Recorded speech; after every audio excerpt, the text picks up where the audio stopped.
Here's the question. I want your candid response. This was an email that I received, and I thought it was a very good question, and I thought that I would ask a couple folks to see their natural reaction. And the question is from a gentleman named Steve. Steve asks, how is a newbie expected to compete with all the experienced bigger guys out there? The experienced bigger guys out there. Don't they have the market cornered? No, the market is not cornered. There's plenty of opportunities out there. The market is massive and there's not enough people serving it.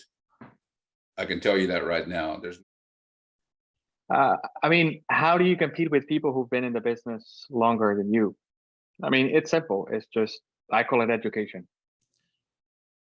Well, my first response to that, something that instantly came to mind is, there are always going to be people who, have more money than you, more experience and more, availability to deals. But back to what we were kind of talking about earlier about it being a people business, getting started in this, one of the biggest things that you need or that you need to make time for is time. You'll find the people that are selling.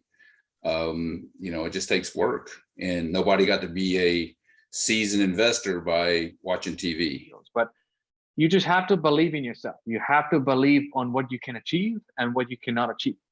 That's it. There's nothing else. I mean, you don't get in shape going to the gym one day. You go time and time again, and then you figure it out. And then, you'll be the one showing somebody else how to lift weights and doing it.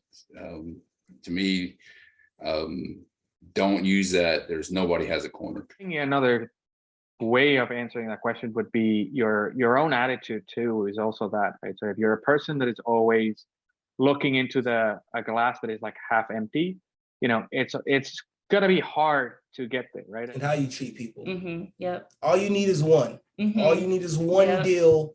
Take it one at a time, get the first one, and then go from there. But all you need is one. No, there's not enough people that are out there serving the market that are good quality people that are out there to help. I mean, there's people out there that are looking to take advantage, but if you're really truly a person that wants to be in this business, there's a place for you. Yep, there definitely is value in being, I guess, quote unquote, the little guy. Because like Harold was saying, there are a lot of things that you can connect with people on.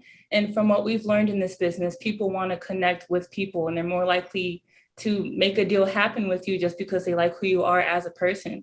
So I feel like from what we've learned, you're more likely to gain success just from your people working skills, I guess, more so than how much money you have or how many deals you've made. So it's really all comes down to who you are and how you work, what you have, and what your strengths and your weaknesses are. So that if you know what that is, and you're good to go. You are, the only person who knows how to get yourself moving and doing things. You're the only one who can motivate yourself, right? So if you're not able to do that, if you're not able to instead of spending an hour watching your favorite show on TV, put it reading a book that is going to benefit you for selling mobile homes or selling whatever it might be, then this is not you're not passionate enough to come in and do it. I mean, you're going to find an excuse every day. You're going to find the time to say no, and that's okay, because if that's what you want, stop being a victim. Be somebody that's out there making it happen. And to me, that's exactly what it is. If I'm going to sit here and look for all the reasons why I shouldn't, I'm going to find plenty of them. The more you educate yourself, the easier it's going to be. That's what I like doing. I like spending hours, whether it's you on YouTube or whether it's somebody else, for any kind of subject. I spend hours and hours and hours of just watching video and understanding and this and researching on forums and calling around and, trying to get a clear picture and understanding of that. Once you have that, I feel like the market, is big enough to hold everybody, right? And not everybody is doing the exact same thing. So I'm not gonna be a prisoner. And fear keeps me a prisoner. You know, prisoners working for somebody that I don't like because I have a lifestyle that I can't afford to lose. There's more freedom outside of my comfort zone and doing something and finding a reason to get up in the morning. And I have more joy right now doing something that I'm seeing and pride of looking at something now from nothing to built up where it is now. I mean, I've had a lot of help. This isn't all me, but man, to look and say, you know, I have X amount of dollars coming in, no matter if I go to work or not, you know, because I built that and I want to triple that in the next 6 months, Yes. you know, and then, you know, I mean, there comes a point where, you know, where money's not going to matter. It's just going to be the what I like doing and doing this. And, you know, it's all about choices.